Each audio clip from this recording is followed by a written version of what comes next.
Okay, so I lost my internet, which is weird. I shouldn't lose my internet here at church. So I'm going to try this again. Thank you for all clicking on a while ago, and then now I just restarted it. So I'm sorry about that. I don't know what happened. So hopefully we won't lose you. Yeah, I don't know what was going on there. So we'll try it one more time, and hopefully our internet will just keep flying on good. Hello. Thank you for joining. Welcome back, some of you guys. The lighting is kind of weird. I'm in my office because our internet at home is terrible. So I'm hoping you guys have great internet at home. Unlike me, we're running on low, waiting for it to resurface. So I'm at church making a bunch of different graphics. This is what I'm working on. Stuff for the week for you guys. Here's my messy little office here. So yeah, I just wanted to kind of say hi to everybody and just kind of connect with you guys. Hey, I've been missing you guys so much. I've been missing all my lady friends, you guys, getting together and having coffee, having virtual coffee tonight. So join me. I'm going to be quick. I won't be that long, but I just kind of wanted to share some things and just check in and find out, if you post something you want me to pray for, I'll pray for it at the end with you and pray for it this week and just kind of check in with you guys. So, I kind of wanted to share this story because we have been doing, which maybe you have too, we've been doing tons of puzzles at my house. So I'm not even a puzzle fan. I don't even like puzzles. So that's really not my thing. The kids will call me over to help them and I'll be like, oh, because I really like puzzles. But they've been doing a lot of puzzles and they really enjoy it. So they were putting a puzzle, this was one of their first ones. They were putting a puzzle together and I had purchased this puzzle with a purpose. Okay, so I wanted to buy this puzzle and I was looking, I thought if we're going to do a puzzle, I thought we'd all work on it, but it didn't work that way. And I thought, if we're going to do a puzzle, it should be one I like. I bought glue because I'm like, we're going to glue it. I'm going to hang it somewhere. I wanted to hang it in the game room. So I was looking for a puzzle that would like have pictures of game boards or something that would go with that kind of stuff, for gaming. And so I found a puzzle. It had old games on it. It was really cool. So I was super excited and the kids were putting it together and we have this dog that is sweet and annoying at the same time. I don't know if any of you guys have a pet like that or a family member maybe. No, but we have this dog and he would run underneath the table where the puzzles were and anytime a puzzle piece would fall to the floor and he would try to eat it. And the kids were like, oh, I think he ate one of the pieces of the puzzle. And I'm like, he better not, because this puzzle is with a purpose. I'm going to glue this puzzle. It's going to hang in our game room downstairs. So I think this was like a 550 puzzle, something like that. So it was pretty, not too bad, but not too small. So they get it all put together. And sure enough, there's one piece missing.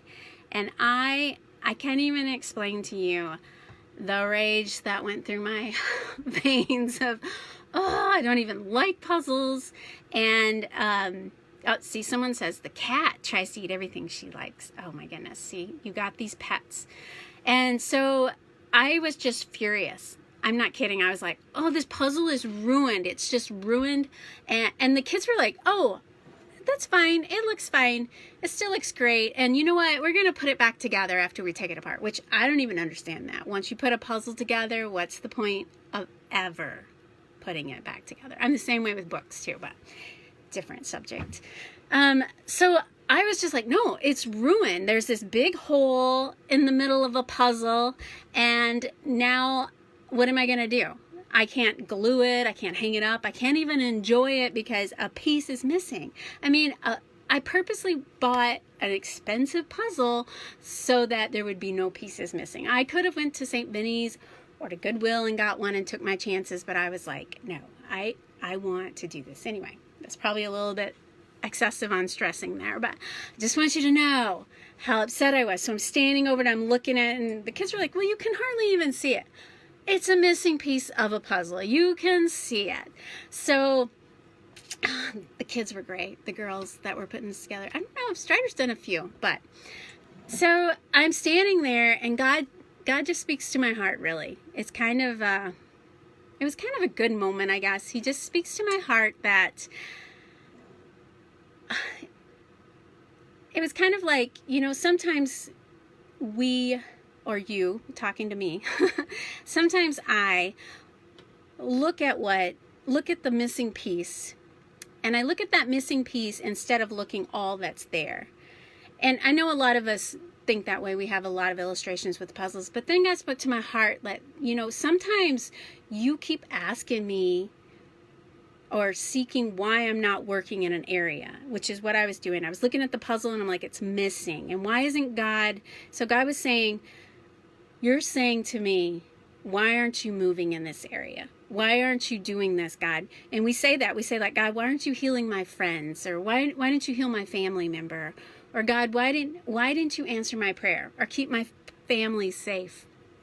We ask those questions, and God is saying, you're asking me like, what am I not doing? But you're not even looking at what I'm doing, which is the whole puzzle. And so I was really convicted at that moment. I looked around and I was like, yeah, every one of these pieces is like something God is doing in our lives that is good, and it's making a purpose, it's making a plan come together. And here I am focusing. How many times do we do that? We focus on what we think God is not doing. We're looking at what God is not doing when we're missing everything that God is doing. And also, it's not so much that what he's not doing, it's what we can't see. And so this puzzle will probably get, actually, it will probably get glued and put up as an illustration for me that when I can't see it, God is still working. So when you can't see, when you're praying for someone, don't get discouraged if they're not healed right then. Or if you're praying for someone to get saved and they're just still living their life on their own, don't get discouraged, because we do not see how God is working, and he has already put in so many pieces. And if we can just focus on all that he's done and get past the disappointment of where we're at, it will be so good. So that was kind of revelation to me, instead of just focusing on that. And some things that I need to ask, I wrote a little, in case I forget, but some things I need to ask is, why can't I see it? So why can't I see what God is doing sometimes? Because my focus isn't right. So I really need to get my focus right. It's not so much of if I pray for someone and they're not healed right then, my focus shouldn't be on that. My focus should be, I'm being obedient to what God is asking. And God has healed in the past, and he will heal in the future. And so my focus needs to be on how great God is, and how wonderful he is, and how big he is, and all the goodness, instead of asking, you know, why isn't God moving in this area? Start asking, why can't I see him moving here? What is blocking me from seeing this? What is my focus on? So praying for God to help me see him work in every situation that he puts in my life is something that I'm working on. And you know, I have to take in the whole, like if you look at the puzzle, I have to take in the whole thing. And God, I mean, he's just detailed, and he's putting things together, and he's a great big God, and I just need to trust him. I wanted to share a verse with you that kind of just helps with that. It's in Isaiah 55, 8 and 9, and it says, my thoughts are not your thoughts, and your ways are not my ways, which that's so true.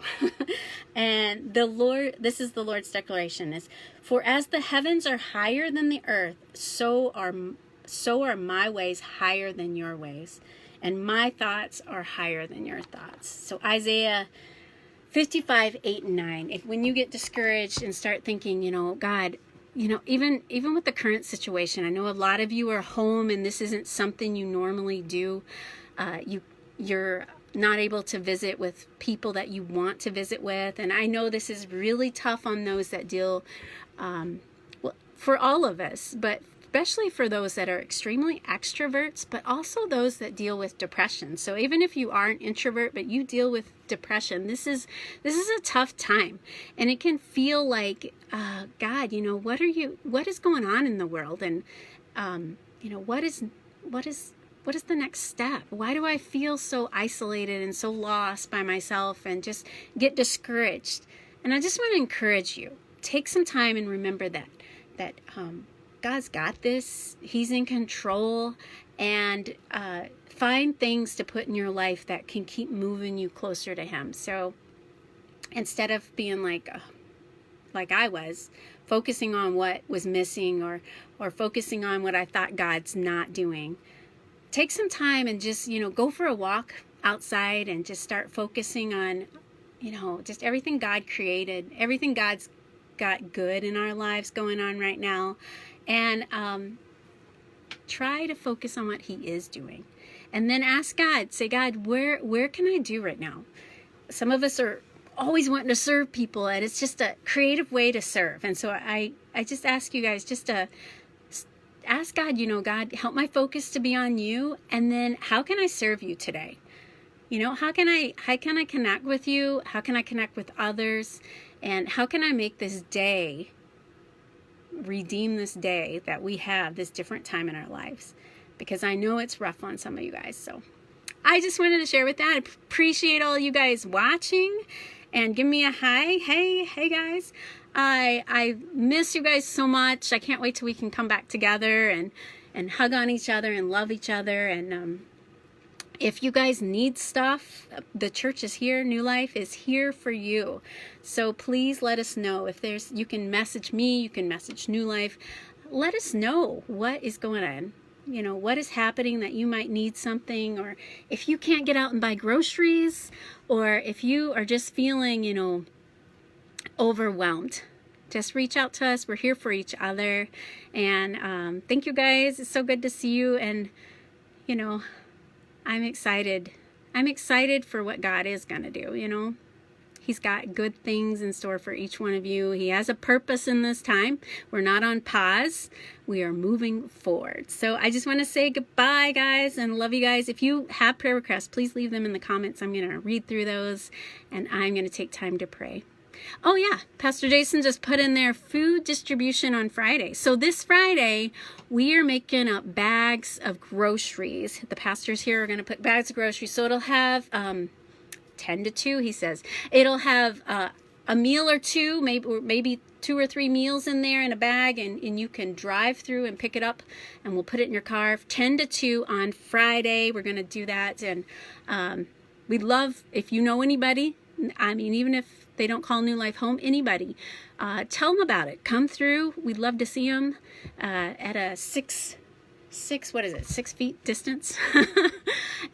We will distance ourselves, but come together. I love the creativity. So yeah, food distribution Friday, free bags of food for people. Maybe even if it's an elderly person that just can't get out to the store, this would be something that, you could help pick up for them and porch drop it for them. Or if you know anybody, families, I know the school has been giving out like 700 meals, but there's still more, because these kids, I'm not kidding, if you have kids and they've been home all the time 24/7, they're eating more than I've ever seen them eat before. They're always hungry. I think it's like, my first breakfast and my second breakfast and my first lunch and second lunch. But anyway, food distribution Friday. Tell everybody if you know anybody that needs it. If you need it, if you're like, hey, I just really don't feel comfortable going to the store and buying this. My health, I have a weak immune system, or it's just something I just don't feel safe about. Come through. It's all free. We just want to bless you. New Life Church just wants to bless you. So all right, guys, I'm going to head off. Thank you, everybody. I love you guys. Leave me a comment. So many of you have. Oh, there's while supplies last. So maybe you want to be there right at 10 o'clock. So while supplies last. We're not sure how many we're going to buy.